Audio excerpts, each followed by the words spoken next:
not miss out on a radio program especially made for you.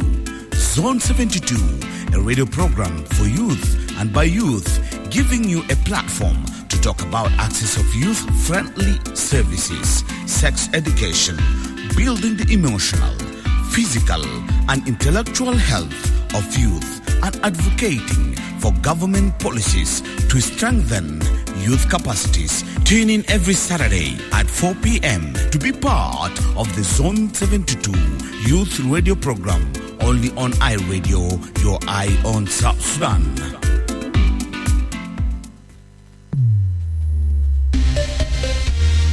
Welcome to Zone 72, a radio program for youth and by youth, featuring stories that talk about access of youth-friendly services, sex education, building the emotional, physical and intellectual health of youth, and advocating for government policies to strengthen youth capacities. Only on iRadio, your eye on South Sudan. Hello, good evening and welcome back to Zone 72 Youth Program, and my name is Winnie Eric, your host for the program. We had this program towards the end of last year. Besides, we had a break, but now we are resuming back. Last year, we discussed about topics like teen pregnancy, youth and COVID-19, and gender-based violence as part of 16 days of activism to end GBV. All in all, Zone 72 Youth Program gives attention to the youth to express their feelings and raise their concern in respective manner that can lead to positive change among young people. Zone 72 Youth Program focuses on the rights and choices for all adolescents and youth, and the program as well emphasizes on the three-pillared global strategy for adolescents and youth, putting young people at the center of sustainable development. This program is brought to you in collaboration with the Canadian Association of Midwives, CAM, and UNFPA. Zone 72 Youth Program airs every Saturday from 4 p.m. to 5 p.m. on iRadio, UI on South Sudan. In today's edition of the program, we are going to look at the challenges facing youth during this time of COVID-19 and what can be done. I mean, finding solutions to the challenges facing youth during this time of COVID-19 in the country.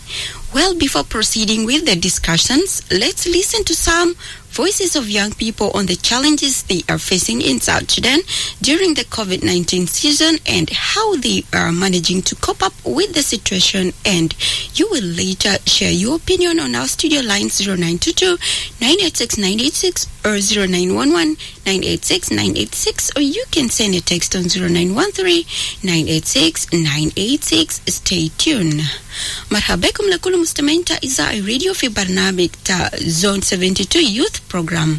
ده برنامج شباب وكان بدأ في آخر سنة الفات وأسا اجتاني. برنامج ده يجي ودي فرصة للشباب عشان شارك رأي ولقوا نتيجة تحديات اللي حصل في حياة كان السبب ده برنامج تكي وما تكافوا عشان شارك في الموضوع تانينا. Zone 72 Youth Program di barnamik ali jibula itakun ma Canadian Association of Midwives CAM o UNFPA fi dakil studio tar iza iRadio inatakun fi Junuba Sudan kulu yom sebit min sa arba lesa kam sawo isimtayo Winnie Eric albigeti makum barnamik fil yom almodu bitana alela bi uwani sufogo tahadiyat sabab giligo fi zaman hasi ta corona de wo biamlushunu asanta hadiyat de bi wagif badeni itabe shirika ya takifi ragam 0986 986 itabrasulu risala ragam 0913 asan shirika ya taki lakin awil kedeni na asma rayata sabab fi tahadiyat ali umon giligo fi zaman ta corona de wo geni rip o kede amlushuna san tahadiyat de bi wagif wo geni rip ma radio taki. My name is Sarah Atoj. Okay, the COVID-19 pandemic has been really difficult situation for all of us as youth. we go through different challenges, and one of the main challenges I'm going to state for myself that I faced during this COVID-19 is the lockdown, the curfew, and the fact that social gatherings have been stopped. As a youth activist, I love to engage with youth. I love to talk to youth. I love to engage in activities that not only build capacity of youth, but also build my personal capacity. Because when youth gather together with ideas, information, we teach one another, we build one another, and we learn from one another. So during this lockdown, we have been limited from activities. We've been kept at home. There is no more workshops and trainings and sessions like that for youth to learn from one another and to be taught also. So this has been a great challenge and a limitation for me as a youth during this COVID. And then looking down to the community and to our agenda as girls, the rate of EUP has increased. Early unintended pregnancy has become very high, unlike the times before COVID. Because during this COVID, there is less time for girls to go to school. There's actually no time for girls to go to school. Schools have been locked down and staying at home, doing house chores. And then the gap that is left in boredom, this gives in space for other youth to influence others into activities that are not good. Not just early and unintended pregnancy. Also some youth find themselves engaging in drugs, engaging in activities that are not good in the community, in theft and such stuff. It's because they have nothing to do. And there is a saying that is very famous, or something that has always been said, that an idle mind is the devil's workshop. So in this gap that youth have nothing to do, they find themselves engaging in stuff that are not good. So this is a very big challenge. The influence and the peers that are around them begin to engage them in bad activities. Okay, what I'd love to tell the youth is, do not limit yourself because of the limitation that is surrounding you. The limitation that surrounds people should not be their personal limit. I believe that all South Sudanese youth have gifts and talent and are intelligent. And then this does not require what is around you to exploit you, but you in person can use your talent, your intelligence, and that to change the surrounding. So do not let the surrounding change you, but be a source of change into the surrounding. And also, I want to advise girls outside there. I believe education and during this COVID is really difficult. It's really difficult. But then set your dreams, set your goals. What do you want to pursue in life? Marriage should not be a goal for girls because it's just like something all of us will go through. But then your goals should be stuff you believe are really difficult to do. But then you should persist and have to fight for them in order to achieve your goals. Do you want to be a doctor? Do you want to be a teacher? Do you want to be a lawyer, a pilot? Whatever it is that you want to be, set your goal on it and fight and work towards that kind of goal. Do not limit yourself, and COVID-19 should not be a barrier for women to achieve their goals. By name Nyankir. Okay, I want to talk about the COVID-19. During lockdown, there's a lot of challenges we face with girls. At first we used to go to school, but during this lockdown we just stay at home. Shankila jab هو بتسكارك نحن عشان لو نحن قاعدين من بيت صباح لحد المساء ما في حاجة نحن نعمل. sometimes مختار بنا كل ما صو بيقول لي شنو نقعد من صباح لمساء أنا قاعد في البيت لازم خلينا نمشي نعمل يا هنا بمشي يعمل. لو كان في سكول كان ما قد يمشي يعمل يا جاب حاسة early marriage, early pregnancy. حتى بنات عمر like age of 13 years you found them they are carrying children with a great loss in the country بتاعنا. لازم pay attention فوقهم. حتى زي لازم كانوا يقولوا بنا فرصة إنه يكون عندك time شوية كده تقرأ books حقك so you fresh your mind عشان أنت ما بفكر في حاجات تانية. لما تيجي تعمل حاجاتك ده شوية وترجع تيجي تشتغل في بيت أنت ما بتشيل هم. لكن عشان قوابتها محل واحد من الصباح لحد المساء ما في مكان يقدر يخلي الناس يفكروا أفكار كويس تاني. ونحن لو وبنات تاني قاعد نقول نظام أسا كورونا نحن قعدنا كم شهور في بيت ولو سكول تاني فتح هنكون كبار. أصلا سكول ما في زول صغير وما في زول كبير. إنه سكول ذاته ما قدر فوت لو أنت قعدت وقطيت قلبك حتى راجل لو عرس الزمن زي ده ما مش يعمل لك حاجة تعمل. هذا دائما أمك في بيت قاعد يقول لنا شنو إنه الراجل يخلي مرسى يكون فاس husband after إنت بجد تفتش راجل هسه نحن ده لو إنت لو مشيت بيت زمن زي ده وراجل عرسه وإنت ما عندك شغل شنو ذاته قاعد تزيد ظروف حاجة وقاعد تحني الناس تاني ليه لو إنت قاعد وإنت قريت وإنت بتقرأ وعندك شغال حاجة جنا بقول مرتاح وإنت بقول مرتاح عشان كده نحن بنا ما لازم نقعد نحار نقول راجل يا حاجة الراجل أصلا قاعد خير دائما إن أنا دائما أنا راجل بتشين لكن لو إنت عندك مرسى حاجة وعندك شهادة حاجة تشتغل ما في حاجة بخليك تتعب إنه شباب تكون قد أسمع إن شاء الله كورونا ده قال لي 3 years just you stay have hope everything will be fine. Okay, thank you. I'm Joseph Ton Mayak. So actually this COVID-19 pandemic, as a young men of this country, we have experienced a lot of effects. Actually, if I talk about the school, since the outbreak of coronavirus in this country, since 5 of April 2020, so a school has been closed, and this thing has already affected us. So no university and no schools. As we young men, we are already at homes, and this has already affected our education system in South Sudan. We are managing this because it is our government that has ordered us to be at home, has given the guideline. So we have to follow our governments, and then we get some advice from our parents at home, so that we maintain social distance. So this is how we are doing now, and we are not really happy with it. So my message to our young men, I'm advising them to stay at home and not to engage in other activities that will delay our chances in our educations. We hope that soon we shall be back in our educations. Maybe this year we shall be back. So I'm advising not to do any other activities that are not related to your life or past. So you need to stay safe and be clean all the time.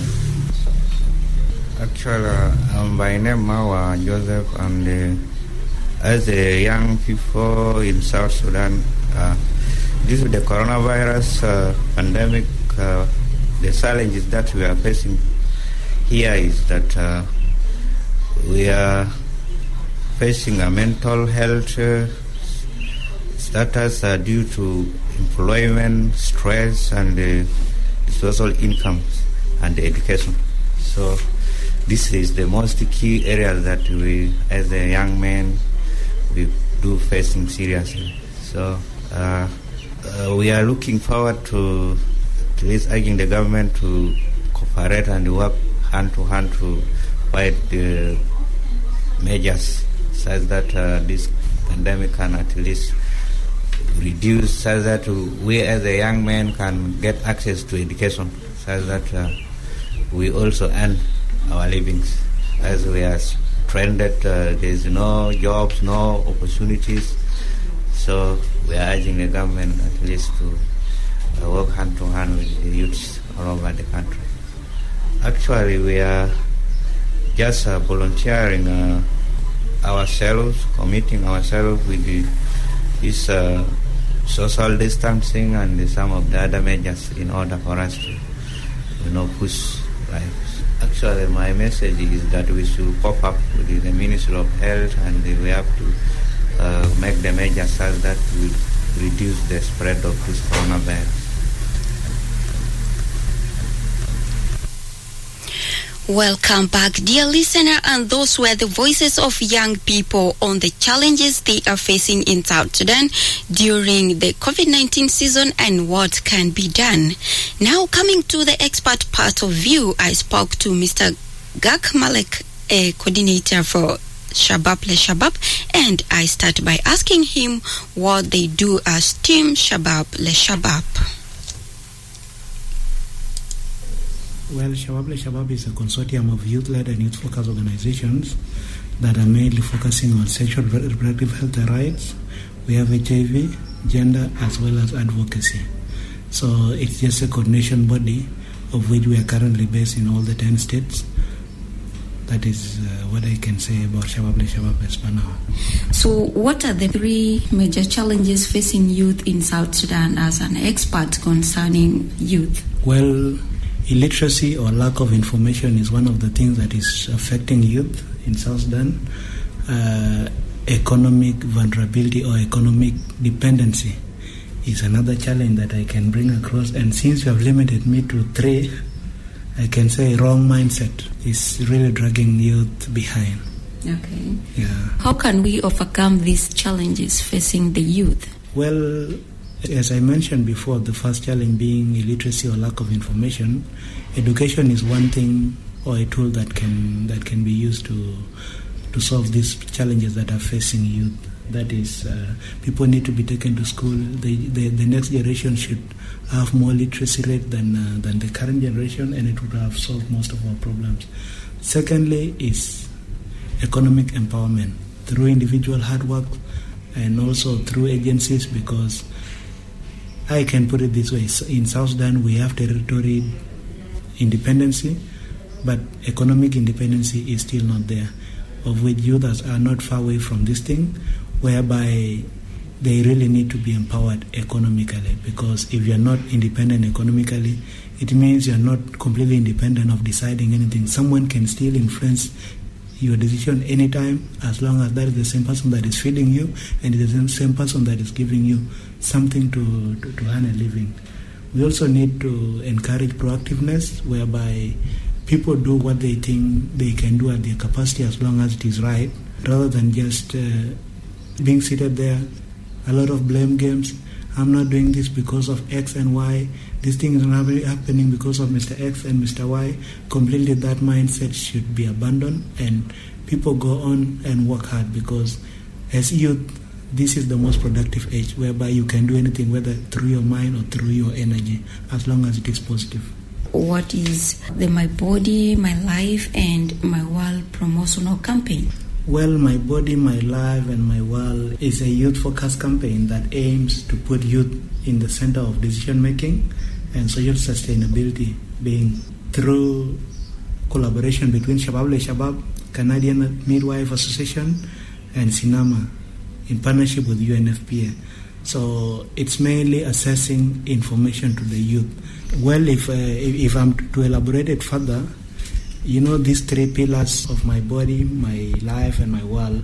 My Body focuses on the rights and access of youth-friendly service and access to modern contraceptives.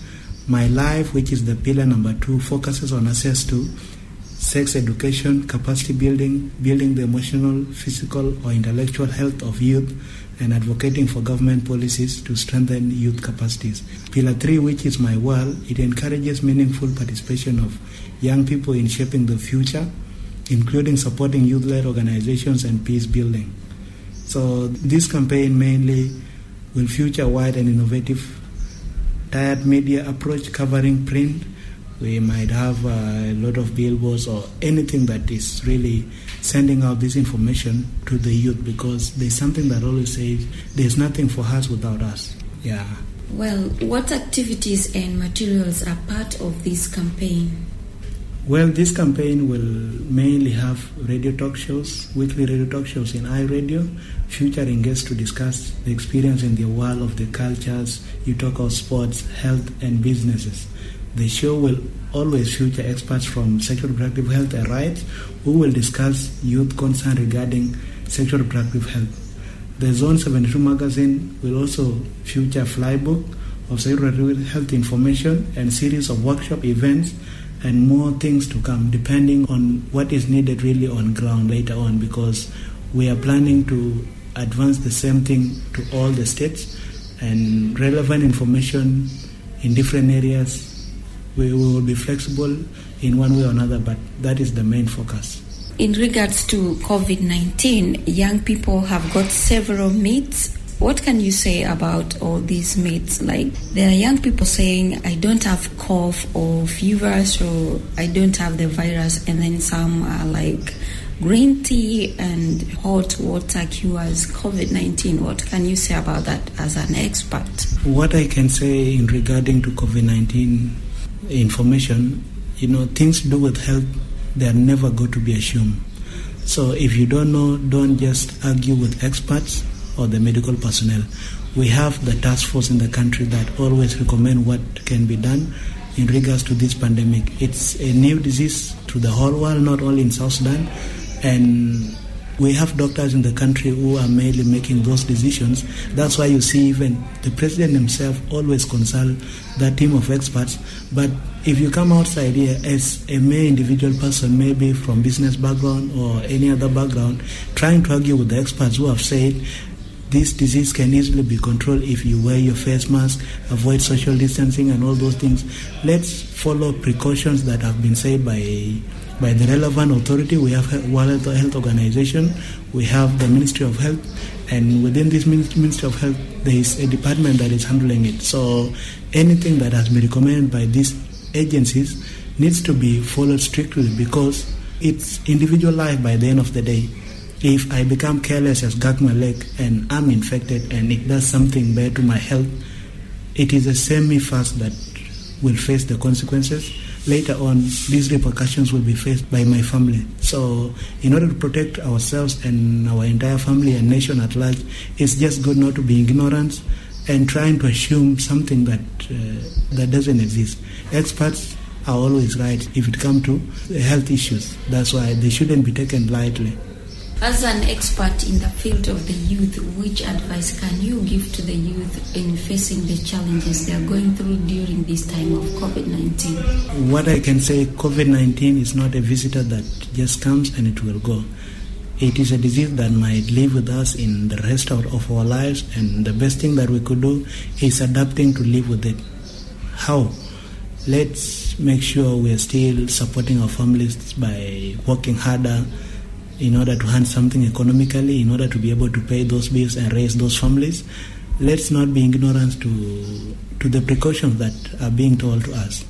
If we are being told to avoid crowded places, if we are being told to always sanitize our hands, we wear face masks and do all those things, they are good for us.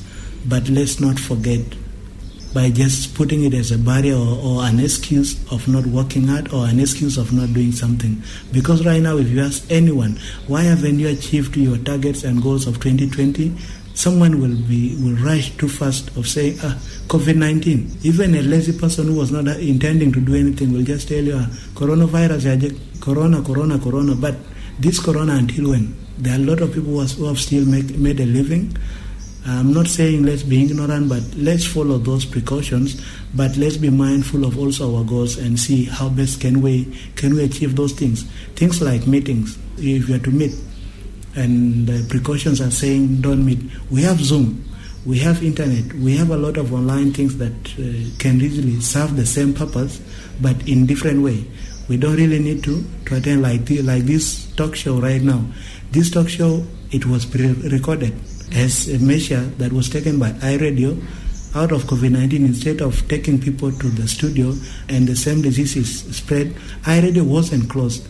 The management sat down and see other alternatives of sending out information to the citizens that can easily benefit them. So the same creativity we all need to apply it in our different field. If you're in health field, if you're doing business, see how best you can protect your people as well as serving your goals, because we have a nation to serve by the end of the day. All of us were not just born by accident. There must be a purpose as to why you were born in South Sudan in that particular time. And in order to handle those challenges, we don't just need to believe in excuses. Personally, I'm a no excuse person. The moment I'm given a work or I give you work to do, despite all those factors, I want that work done. So let's be creative and innovative in different ways. Secondly, what I can tell you is let's not think that we are young always. If you come to South Sudan, most of the people, even at age 30, age 40, will still think, we are young. We are no longer young. Let's just do away with that mindset. You can do something. If we could give an example of this country's foundation, that is SPLA in 1983, it was founded by someone who was still in his 30s. That's the late Dr. John Garang, who later on became the father of the nation. What did he do? He never sat back and said, I'm young. He saw a need in the country of something that can be done in order to make a change. And him and his colleagues that are currently owning a country, that were blessed in 2011 by being given independence stood up and did something. So at the same time, as long as you have bypassed 18, never think you're young. Just use your brain to make sure you create effect on ground, and you help your communities to at least gain something, because nobody was born by mistake. Well, that was Mr. Gak Malek speaking in regards to the challenges youth are facing in South Sudan during the COVID-19 season and what can be done. Dear listener, you are still listening to Zone 72 Youth Program on iRadio. You are on South Sudan, and my name is Winnie Eric, your host for the program. Our studio lines are now open. You can call on 0922-986-986 or 0911-986-986. So you can send a text on 0913-986-986 to share your contribution. What I would like to know from you is, what are the challenges facing youth during the COVID-19 season and what can be done? I would like to know from you. Maybe if you're a youth out there, you can tell me what are the challenges facing you and how are you managing to cope up with these challenges. iRadio. iRadio? Hello, iRadio. Yes, good evening. iRadio. Good evening. What's your name and where are you calling from? This is Ayar Good Mabek in Awil. You're welcome. Thank you. Yeah, the program is very nice. And we need to support by talking more to get advice from different view of callers. So,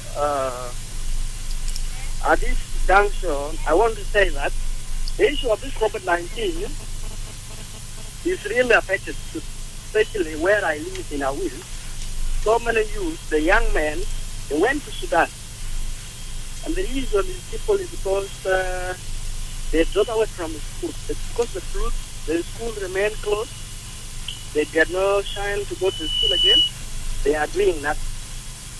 There's no any other activities that they are doing. Then they think they went to North Sudan for looking after survival. And I think that if it was not COVID-19, the school is supposed to be functioned, and the youth keep used going to school for looking after their system. So it is a real challenge.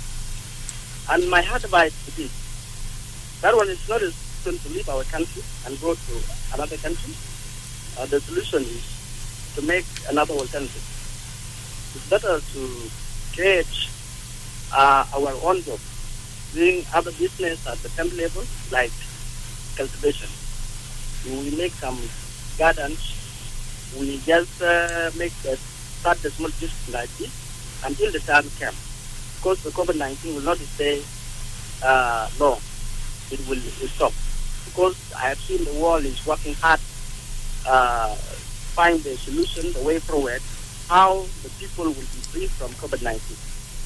So, to this point, it is my true advice, and I only press to the rest of my colleagues or listeners who are listening to add more. It's better to get advice from other people, and then we take as somebody said before, it is good whereby, like a company, they can find a way how to protect their workers instead of close the work because of COVID-19. Yeah, I understand that, and it is a very good point. Okay. Like now, people are hard to wear the mask, to wear the face mask, I believe, and the social distancing there, and then the other way of protecting ourselves, instead of saying that I'm supposed to stay alone at home, I'm supposed to leave the country because we have nothing to do. So let the government also open the school and put the way forward, how students will continue their learning without being affected by COVID-19, instead of remain closed all the time. Okay, thank you. All right. Yes. Yeah. Thank you, Gurma Berma, for your contribution. You can also share yours with me. iRadio. iRadio? Hello? Okay, you can get back on the same line, 922-986-986. Lenasali magi asma English anna bonus fogota hadiat ali gihasil le sabab. Sunu fi zaman ali hasi corona fogodi wo annabi amulu sunu asan tahadiyat de biwagif kosus le sabab. Kanita Shabab itabagdir sharing ma'ana. What are the challenges facing youth during the COVID-19 season and what can be done? iRadio. Winnie. Yes, please. What's your name and where you're calling from? Yeah, I'm calling from Winnie. From? Something. What's your name? I'm called James Lagak. Who? James. You're welcome, James. James Lagak. You're welcome. Thank you very much for welcoming me into the program. The program is very nice. Because COVID-19 affects the life of youth. Even put the life of youth in the terrible. About 3 years ago, the youth are staying without the school. And it's a major condition for them. And this I can see it will cause a lot of dropout. Some of the youth, they will not come back to school. Particularly some girls, many of them being pregnant now, and some are on the way to be pregnant. And that is the due to COVID-19 condition. So if schools were functioning, they were even to be busy at the schools, and they will not think about that. And I can see there are several ways that they can be supported. One way to support them is the parents support their children, to advise them. Because the child always, he has a little mind, can forget his or her duty. But if he or she always been monitoring by the parents to encourage, to advise, it can be adjusted.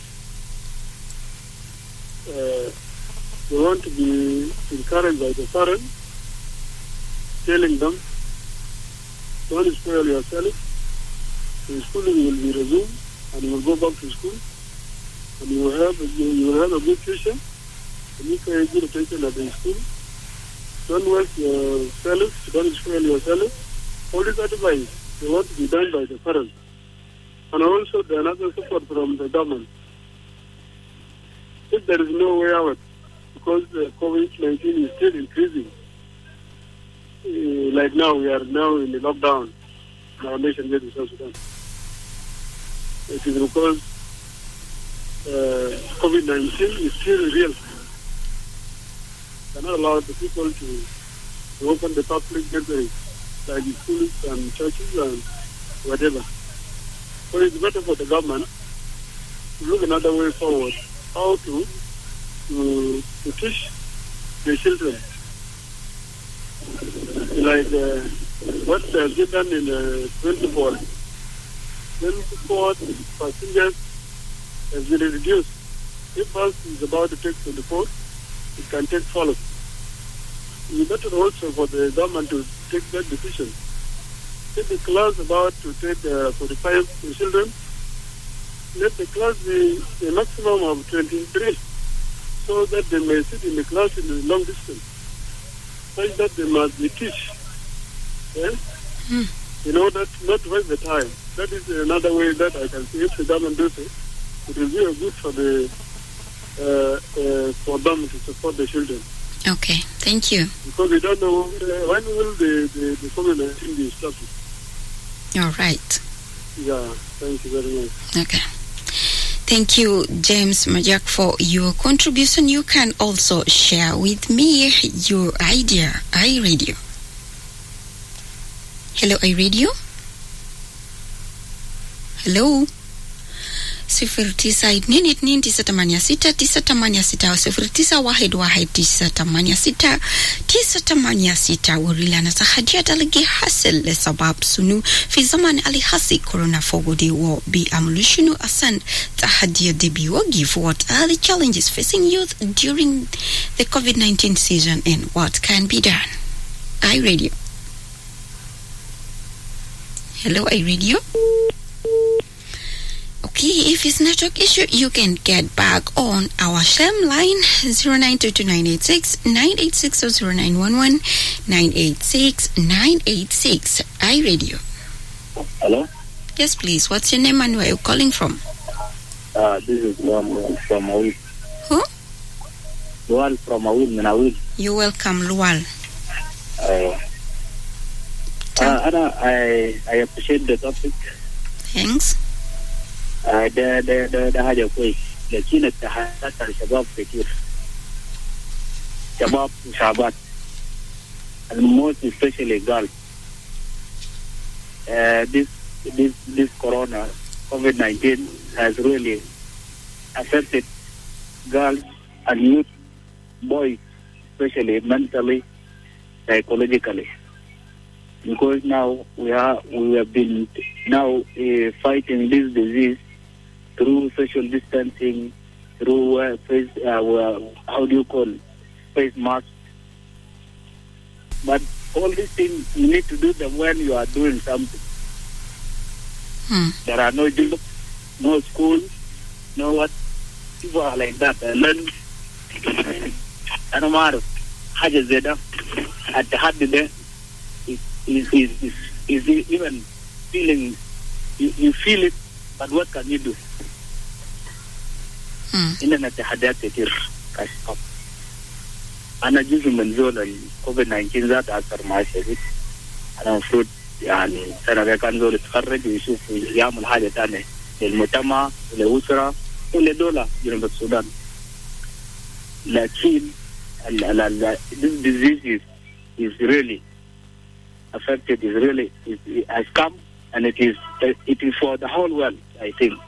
But South Sudan also has its challenges. South Sudan has its challenges without Barao. But then Corona Jama challenges without Barao. Yeah, the mushkila. Okay. But this one needs government and needs youth to work hard so that by this time we do something. Yeah. Okay. فالتحديات بتاعنا كتير. We can list them, but also they need action.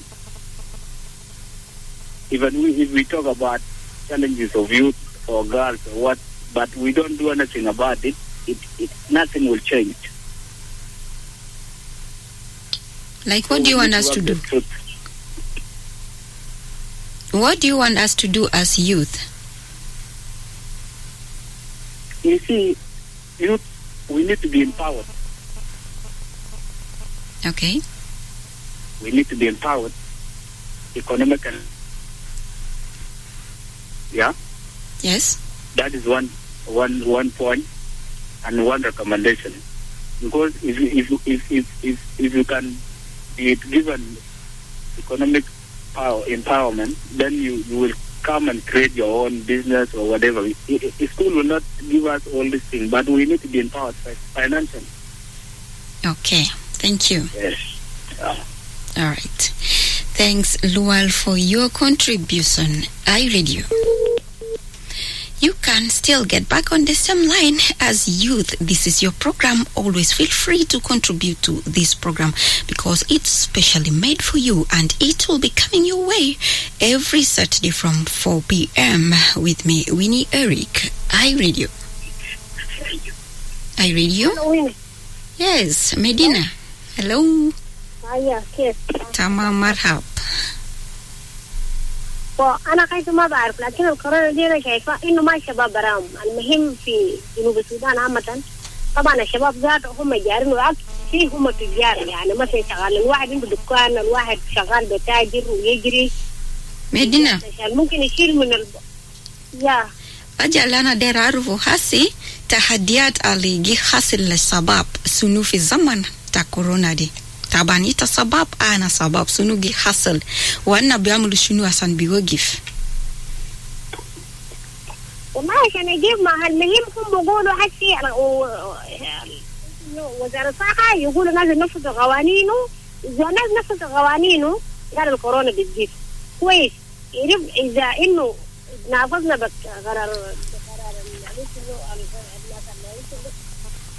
إذا نفذناه أنا كنا ده بكون شنو أنا إذا عندي شغل أنا ما بمشي معناه إلا نعطل شغلي ونوقف أي حاجة من شغلي عشان أنا أتابع كورونا أتابع برنامج بتاع كورونا إنه بنتهي كيف بالنظام بتاعه لكن إذا أنا جاري في المعيشة بتاعي وأنا عايجي تاني ما تعبت مع كورونا وكورونا ما بقيت طبعا كورونا طبعا نهايته ما في زول بيعرفوا بقيت 200 يبنى جيته لكن ما معروف احتمال يمسك 10 سنة سنتين 4 سنة هل هيكون كيف مع الناس دي المشكلة هي اوكي وتعثر شديد مع الناس لأنه الزول بيكون جاري وكل بالذات الجار حتى يتعثر معهم شديد وأي زول كان جاري في المعيشة ووقفوا وشغل بقى قليل يعني عملت حاجة قاعد شديد حتى لو مدارس الجامعات اللي عندهم 4 أطفال ال4 سنة عشان يخش السنة بتاعهم الجمدوا سنة وتاني لسه ما معروف لقدام.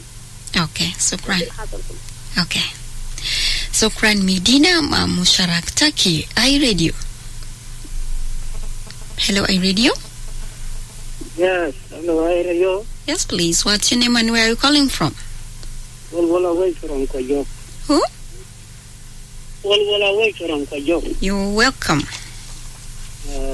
Thank you. This is very good topic. Thanks. That you have brought today. Because COVID-19 has affected the youth in South Sudan actually. In Varan state and all another tiny state of South Sudan. You know, the youth are affected by COVID-19 because the lockdown of school is affecting the youth, actually. And social distance is affecting the youth because they cannot operate it. They did not share their idea in the meeting that conducted by the youth to share their idea. This is a very challenges that can affect the youth of South Sudan. Okay. All right. Thank you. Thank you too. Thanks well for your contribution. iRadio. Okay. 0922986986 or 0911986986, or you can send a text on 0913986986 to share your contribution. What I would like to know from you as the youth is, what are the challenges facing you during this time of COVID-19, and what can be done? You never know, there's somebody out there you're trying to teach as youth. What can be done? Maybe you're teaching me, maybe I don't know what to do. You can share straight away with me. iRadio. iRadio 0922986986. iRadio. Hello? iRadio? Our network is disturbing. If you can't reach on call, you can send a text to 0913-986-986. iRadio. iRadio? Hello? Okay, you can send a text on 0913-986-986, and not forgetting that you are still listening to Zone 72 Youth Program on iRadio. You are on South Sudan, and this program is specially made for you, the youth, and feel free to share your contribution to help young ones who are like you to cope up with the challenges they are facing. And for today, we need to know the challenges facing you as youth during this time of COVID-19. iRadio. You can call back on the same line 922-986-986 or 0911-986-986.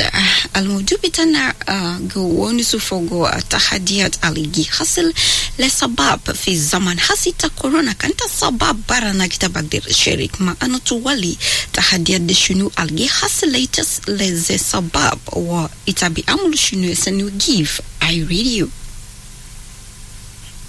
Hello? Yes, please. What's your name and where are you calling from? Ma Podong in Lologo. Marhab Podong, Lologo Kef. Allah tamam alhamdulillah. Marhab Tuali. البرنامج بتاعكم جميل وعندي رأي ممكن نقدر نشارك فيه. مرحب طوالي.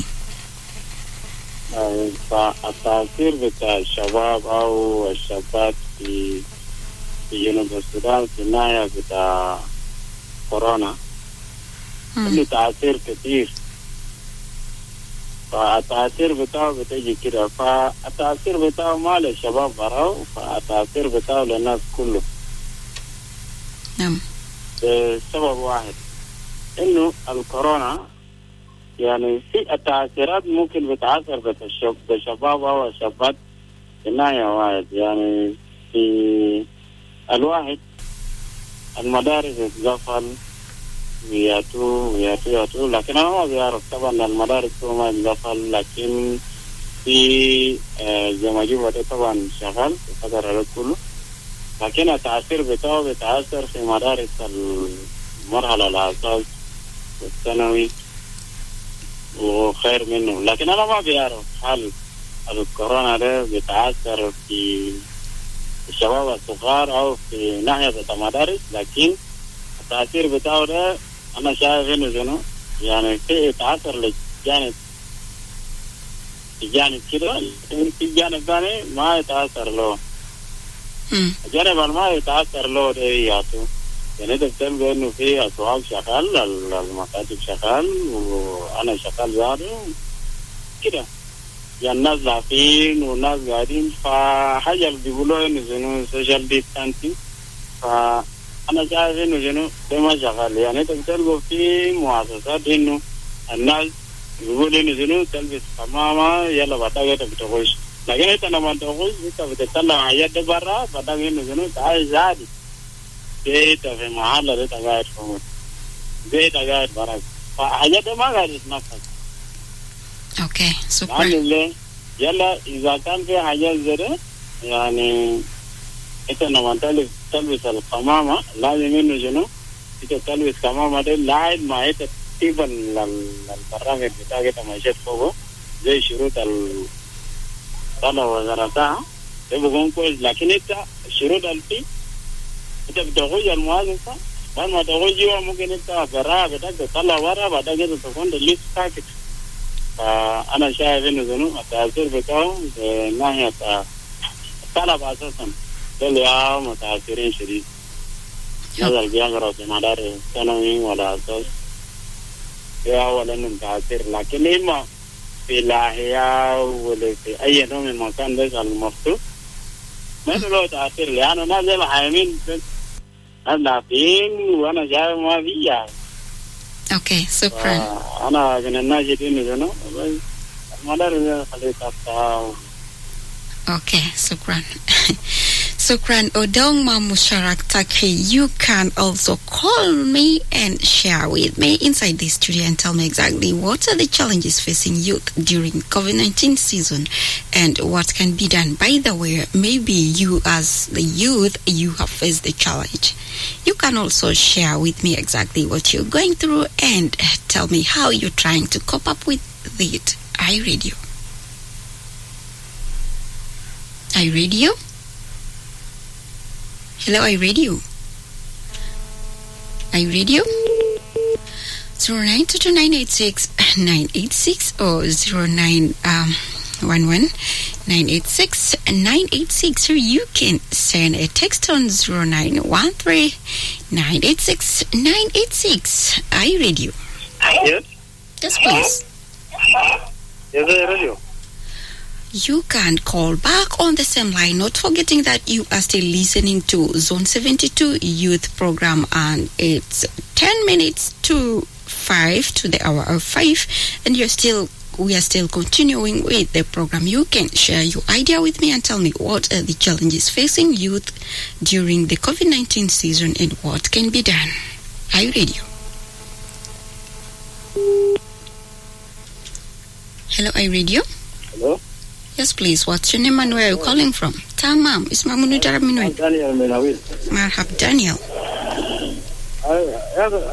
الكورونا النازل بيقولوا كده بيعني شباب ما كورونا من انا شباب والبرانا ده تسونو يلا الكورونا ده الكورونا يس تمام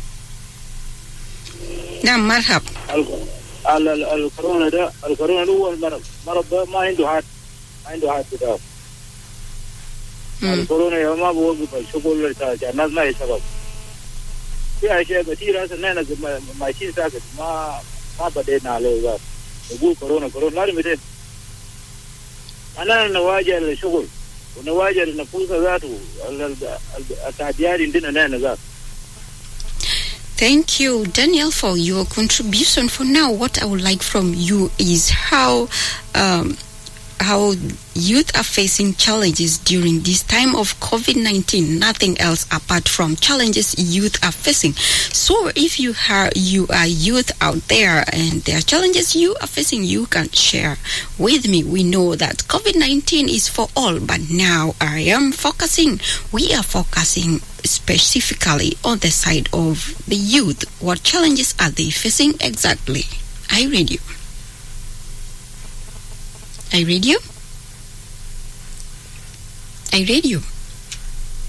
Hello, iRadio. مساء Michelle Noor, اسمك منو تعرف من وين؟ نعم. منو؟ مدين مرحب طوالي. أنا تمام.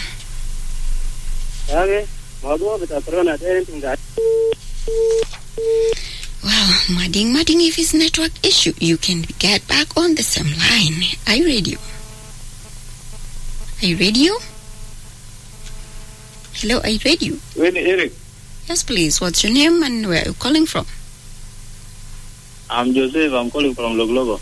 You're welcome, Joseph. So, Banami did the Banami request. So, crying. Coronavirus day. There is a shop tablet. Wala na biga tabanin kredit.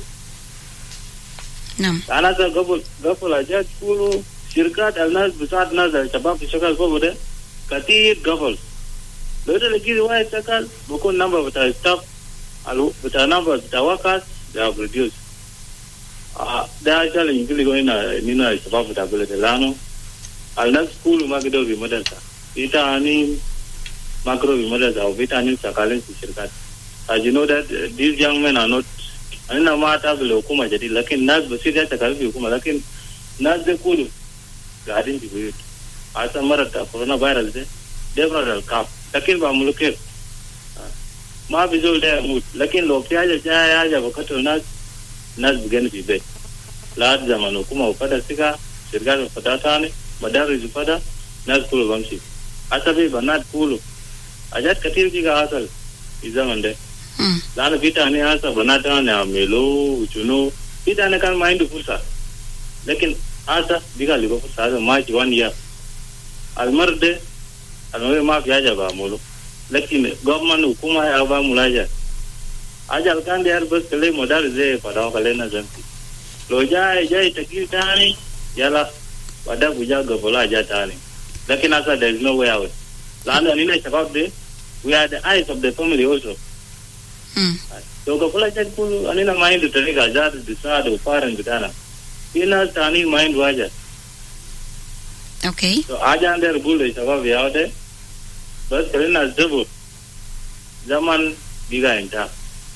Okay. Kalina zabur, kalina talo mukuma gudana, kalina ma wanu samara. All right. Thank you.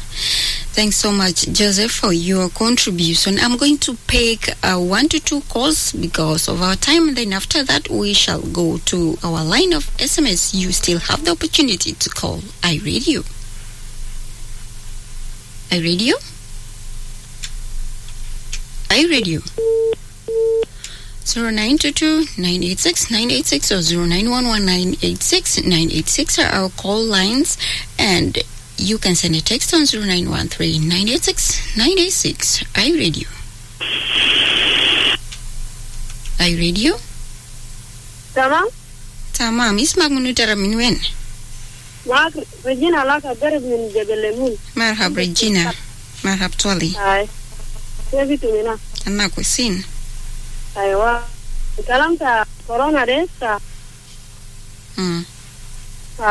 كورونا فين لكن هنا الجنوبيين لو هنا سيلو قالي كورونا دم بتاع كورونا فيسلا لكن كرينا يافي في بعضهم واجا الجو يافي تاليسا جيوني في كورونا في لادي ميتين يالبيا كمان جا ولا ده كارابو سبب كله كارابو دايما ثاني كان ما باشر ميريسا أنا البيا في جامعة كورونا يا ده كله جامعة شكرا.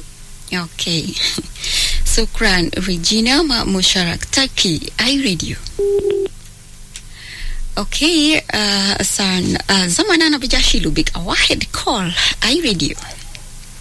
Hello. Yes, please. What's your name and where are you calling from? I'm called Odong. You're welcome, Odong. Yeah, I have been with you time ago, just like 5 minutes, but yes. I forget something. You're welcome. بس أنا ده نقول كده إنه التأثير العام للشباب.